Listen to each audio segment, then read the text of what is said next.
खुशामदीद है हमारा YouTube channel learning to teaching online पर। मैं मोहम्मद शौकत अली। आज का हमारा टॉपिक है उर्दू की शेरी असनाफ यूनिट 2 का तीसरा पॉइंट मरसिया। मरसिया अरबी ज़बान का लफ्ज़ है। मरसिया रसा से मुश्तक है, यानी रसा से निकला हुआ है, जिसके माने हैं आहो बका के, रोने के, मातम करने के। और इस्तिलाह में मरसिया किसको कहते हैं तो वो नज़्म, यानी उर्फ़ आम में आम तौर पर इसकी जो तारीफ़ की जाती है तो वो नज़्म या अशार जिसमें मरने वाले का तज़किरा करके उससे गम का इजहार किया जाए। यानी ज़िंदों की तारीफ़ अगर शेर के ज़रिए किया जाता है तो उसको कसीदा कहते हैं, और जब आदमी मर जाता है उसकी खूबी, उसकी खूबसूरती, उसकी बहादुरी जो है बयान की जाती है अशार के ज़रिए, तो उसको हम मरसिया कहते हैं। अब देखिए, मरसिया की दो किस्में, एक मरसिया है, दूसरा शख्सी मरसिया है। मरसिया में आम तौर पर हज़रत इमाम हुसैन और करबला से मुताल्लिक़ और उनके आल औलाद पर जो अशार कहे जाते हैं, उनकी बहादुरी शुजाअत के बारे में, तो उनको हम मरसिया कहते हैं आम तौर पर। देखिए बाद में चल करके तो यही मरसिया जो है इसी में सिमट करके रह गया। लेकिन एक है शख्सी मरसिया, किसी दूसरे आदमी की वफ़ात पर कही जाए, जैसा कि मिर्ज़ा गालिब ने मरसिया आरिफ लिखा था, अल्लामा इकबाल ने दाग दहलवी पर लिखा था मिर्ज़ा मरसिया दाग, और अल्लामा अल्ताफ़ हुसैन हाली ने गालिब की जो है मौत पर लिखा था मरसिया गालिब। तो इस तरीके से ये शख्सी मरसिया है। अब मरसिया के अज्ज़ाए तरकीबी आम तौर पर 8 हैं। मरसिया के अज्ज़ाए तरकीबी यानी जो मरसिया, जो शायर जब मरसिया बोलता है, कहता है, तो पहले उसकी सेटिंग कैसे होती है, तरतीब कैसे देते हैं। तो सबसे पहले वो चेहरा, सरापा, रुखसत, आमद, रज़्म, फिर उसके बाद शहादत, फिर बैन का जिक्र करके वो ख़त्म करते हैं। तो अज्ज़ाए तरकीबी 8 हैं। नंबर 1 चेहरा, सरापा, रुखसत, आमद, रज़्म और शहादत, बैन। अब क्या है, चेहरा किसको कहते हैं? देखिए, चेहरा में मरसिए का इब्तिदाई शेर, जब शायर शेर कहने लगता है तो शुरुआती शेर जो होता है जिसमें तमहीद के तौर पर मरने वाली की शख्सियत का तारुफ़ कराया जाता है कि भाई जो मरे हैं उसकी शख्सियत कैसी थी, उसकी पहचान कराई जाती है एकदम पूरे तौर पर, तमहीदी तौर पर, ताकि जो पढ़ने वाले हैं उसके सामने पूरी तौर पर उसका तारुफ़ आ जाए कि ये वही शख्स है जिसके बारे में मरसिया कहा जा रहा है। दूसरा सरापा। सरापा में इसमें मरने वाले को आमतौर पर किताब में हीरो लिखा गया। मरने वाले यानी हीरो की जसामत और ख़ूबसूरती की बयान की जाती है। पहले तारुफ़ करा दिया गया कौन सा है, फिर उसके बारे में दिखाया जाता है कि भाई उसके जो बॉडी थे, सीना चौड़ा, नाक कैसे, आँख कैसे, जिस्म, बाल कैसे, ये उसका पूरा ढांचा जो है उसके बाद आता है। तीसरे नंबर पर जो अशार पेश किए जाते हैं वो हीरो का मैदान जंग में जाने के वक्त रिश्तेदारों से अलविदाई कलिमात, कामयाबी की दुआ करना, कि जब ये हीरो जो है जब मैदान जंग में जा रहे थे लड़ने के लिए, तो उस वक्त जो है उनके रिश्तेदार, ख़ानदान उसको दुआएं दे रहे थे और वो उससे दुआएं ले रहे थे। चौथे नंबर पर आता आमद, यानी हीरो का मैदान में आने का मंज़र पेश करना, यानी मैदान में वो किस तरीके से आते हैं, उसका अंदाज़ क्या होता है। तो ये सारी चीज़ें आमद में बताई जाती है। उसके बाद जो स्टेप होता है वो रज़्म का होता है। रज़्म का मतलब हीरो के आबा अजदाद के बहादुरी के गीत गाकर बरतरी का इजहार किया जाता है कि मेरे बाप दादा ऐसे थे, वो ऐसे तलवार चलाते थे, वो ऐसे जंग लड़ते थे, वो तो उनकी बहादुरी के गीत गाए जाते हैं रज़्म में। उसके बाद रज़्म का नंबर आता है। रज़्म हीरो का पहलवान या फ़ौज से जंग करने की मंजर कशी करना, यानी दो पहलवान जो आपस में आमने सामने होते हैं तो किस तरीके से उन्होंने उनसे लड़ा, बहादुरी दिखाई, वो डरे नहीं, वो पीछे नहीं हटे, बल्कि उनका डट कर के मुकाबला किया। इस तरीके अशार जो है रज़्म में पेश किए जाते हैं। फिर आपको 7वें नंबर पर आ जाता है शहादत, यानी हीरो का ज़ख्मी होकर शहीद होने के मंजर के जो है, जो जिस पर मरसिया कहा जाए, उन्होंने तो सामने वाले से लड़ा, हिम्मत के साथ लड़ा, लेकिन कामयाबी नहीं मिली और वो क्या हुए, मैदान जंग में शिकस्त खा के मारे गए। तो ये शहीद होने का मंजर बयान किया जाता है। उसके बाद 8वें नंबर पर आपको आ जाता है बैन, हीरो की मौत पर इजहार, रंजो मलाल, मातम के अशार पेश किए जाते हैं। यानी हीरो की जो मौत हो जाती है तो फिर उस पर जो है रंज किया जाता है, हाय ये ज़िंदा होते तो ऐसे वैसे कैसे थे। तो ये सारी चीज़ें आपको इस मरसिया में, मरसिया की तारीफ़ आपने देखा, उसकी किस्में देखी है, फिर उसके अज्ज़ाए तरकीबी ये थे। आज का हमारा ऐसे भी खुसूसी मक़ासिद मरसिया की तारीफ़ और अज्ज़ाए तरकीबी हो गए। आप देखते रहिए अब मरसिया का फ़न और उसका इर्तिक़ा, फिर उसको तो मरसिया का फ़न और उसका इर्तिक़ा। उर्दू में मरसिया निगारी की इब्तिदा 16वीं सदी में हुई। इसका इर्तिक़ा उर्दू में मरसिया निगारी की इब्तिदा 16वीं सदी में हुई, यानी 1500 ईस्वी के बाद मरसिया निगारी का दौर शुरू होता है।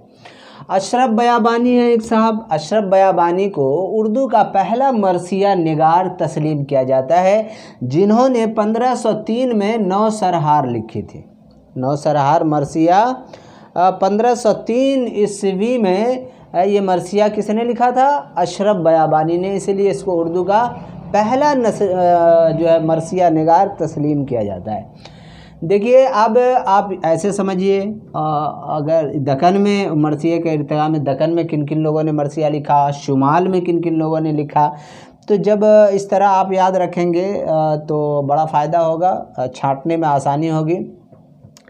तो दक्कन में उर्दू मरसिया का इर्तिक़ा जो कौन कौन लोग मरसिया, अशरफ बयाबानी का आपने देखा, गव्वासी, कली कुतुब शाह वग़ैरह का जो दौर था, बहमनी दौर के बाद जो 5 दौर हुआ था, तो उसका शायर जो है गव्वासी, वजही, कली कुतुब शाह का जो है दरबारी शायर था, ख़ुद मोहम्मद कली कुतुब शाह, अब्दुल्ला कुतुब शाह, इस तरीके मोहम्मद अफज़ल शाह बुरहानुद्दीन वग़ैरह, इन लोगों ने मरसिये लिखे हैं। आप शुमाल में देख लीजिए, शुमाल में मीर हसन का सहरुल बयान कितना मशहूर मरसिया है। इस तरीके से फ़ज़ल अली फ़ज़ली जो है सौदा, मीर ग़ुलाम हमदानी मुसफ़ी, मीर शेर अली अफसोस, मीर ज़ाहिद वग़ैरह ने मरसिये लिखे हैं। कहाँ? शुमाल में। अब देखिए, 19वीं सदी का आगाज़ लखनऊ में मरसिये का दौर तामीर कहा जाता है। 19वीं सदी के आगाज़ में लखनऊ में मरसिये के दौर की तामीर हो रही है, जिसमें मीर बब्बर अली अनीस और मिर्ज़ा दब्बीर वग़ैरह अहम है। मीर बब्बर अली अनीस, मरसिया का जब नाम आता है तो मीर बब्बर अली अनीस को अगर हटा दिया जाए तो फिर मरसिया में जान ही नहीं रह जाता। तो मीर बब्बर अली अनीस और मिर्ज़ा दब्बीर, ये दोनों बहुत ही मशहूर मरसिया निगार हैं, जो 19वीं सदी के आगाज़ में शुरुआत में ये लोग जो है मरसिया की तामीर करते हैं। जदीद मरसिया में जोश ने आवाज़ हक़ के उन्वान से मरसिया लिखकर 1918 में जदीद मरसिया की दाग बैल डाली। तो ये इसका इर्तिक़ा 16वीं सदी में मरसिया का हो जाता है। दक्कन में आपने देखा और शुमाल में आपने देखा, और मीर बब्बर अली और मिर्ज़ा दब्बीर का जो है वो 19वीं सदी यानी 1800 के बाद का जो ज़माना है उसमें ये लोग आते हैं। तो अब हम बात करेंगे आपसे मरसिया, उर्दू के अहम मरसिया निगार और उनके मरसिये कौन कौन है, ये चारों आप इसको देखते रहिए। दूसरा, उर्दू के अहम मरसिया निगार और उनके मरसिये। अहम मरसिया निगार कौन कौन से हैं और उनके मरसिये कौन कौन से हैं? तो देखिए, मशहूर में जो मरसिया निगार में है वो मिर्ज़ा बब्बर अली अनीस है, मिर्ज़ा सलामत अली दब्बीर, फिर मिर्ज़ा गालिब जमील मजहरी। तो हम बात करेंगे पहले मिर्ज़ा बब्बर अली अनीस। इसकी पैदाइश 1802 में होती है और 1874 में इसकी वफ़ात लखनऊ में होती है, और ये लखनऊ के शायर हैं। तो पहले ये तखल्लुस हज़ी करते थे, फिर बाद में अनीस, ये नासिक के कहने पर ये अनीस तखल्लुस करने लगे। इनके जो दादा थे वो मीर हसन थे। ये मीर हसन साहब सहरुल बयान है। सहरुल बयान जो मसनवी बहुत ही मशहूर मसनवी है, ये मीर हसन की लिखी हुई है सहरुल बयान मसनवी। तो ये इनके दादा थे मीर हसन, और इनकी एक मरसिया लिखा हुआ यारब चमन नज़म को गुलजार इरम कर, ये भी मशहूर मरसिया है।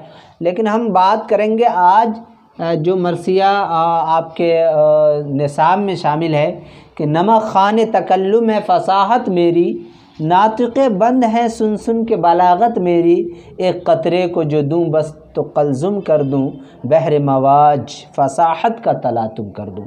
तो ये नमक खाने तकल्लुम फसाहत मेरी, इसमें जो है मीर हसन ने अपने ज़बान पर वो जो है अपनी फसाहत व बलागत का ज़िक्र किया इन्होंने, कि मैं जैसे चाहूँ जिस लफ्ज़ को बेहतरीन से बेहतरीन फसी अल्फाज में अपने शेर में इस्तेमाल कर सकता हूँ, ये मेरे लिए कोई बड़ी बात नहीं है। और वाकई में जब उनके हम अशार को पढ़ते हैं तो ऐसा लगता है कि उनके पास अल्फाज का समंदर है। और ये मरसिया अनीस ने अपने साहबजादे मीर हसन अस्करी को पढ़ने के लिए दिया था। ये जो नमक खाने तकल्लुम जो है ये मरसिया, ये किसको दिया था पढ़ने के लिए? साहबजादे मीर हसन अस्करी को दिया था। लेकिन जब ये राज ज़ाहिर हो गया तो फिर इसको इन्होंने अपने तरफ इनको मंसूब कर लिया। बहरहाल दूसरा देखिए मिर्ज़ा सलामत अली दब्बीर, ये भी लखनऊ के शायर हैं। ये 1803 में पैदा हुए, 1875 में लखनऊ में इनकी वफ़ात होती है। इनका एक मरसिया जो हमारे निसाब में जो है ज़ैगम निकाला कछार से, ज़ैगम निकारता हुआ निकला कछार से, इसके बारे में कई किताबों को मैंने देखा मगर इसके बारे में कहीं नहीं मिला, नेट पर भी नहीं है, कई यूट्यूब को भी मैंने खंगाला नहीं। बाद जगह तो ये कुछ लोगों ने कहा कि ये किसी दूसरे का मरसिया है। तो बहरहाल इसको मैंने इसकी जगह पर इनके मरसिया जो मशहूर मरसिया है मिर्ज़ा सलामत अली का, दूसरा मरसिया मैंने लाया, मरसिया हज़रत अब्बास की शहादत में। ये शेर आपने सुना होगा कि किस शेर की आमद है कि रन काँप रहा है, किस शेर की आमद है कि रन काँप रहा है, रुस्तम का जिगर ज़ेर कफन काँप रहा है। ये शेर बहुत मशहूर होता है, स्टेज पर भी किसी बड़े अल्लामा को, बड़े मुक़र्रिर को बुलाया जाता है तो ये शेर उस वक्त पढ़ा जाता है। तो ये मरसिया जो हज़रत अब्बास रज़ी अल्लाह अन्हु की शहादत के बयान में जो है ये मरसिया मिर्ज़ा सलामत अली दब्बीर ने लिखा था। और इसका दूसरा एक मरसिया बयान शहादत हुर, बयान शहादत हुर ये मिर्ज़ा सलामत अली दब्बीर का है। अब देखिए तीसरे में मिर्ज़ा गालिब 1797 में आगरा में पैदा होते हैं, 1869 में दिल्ली में इनकी वफ़ात होती है।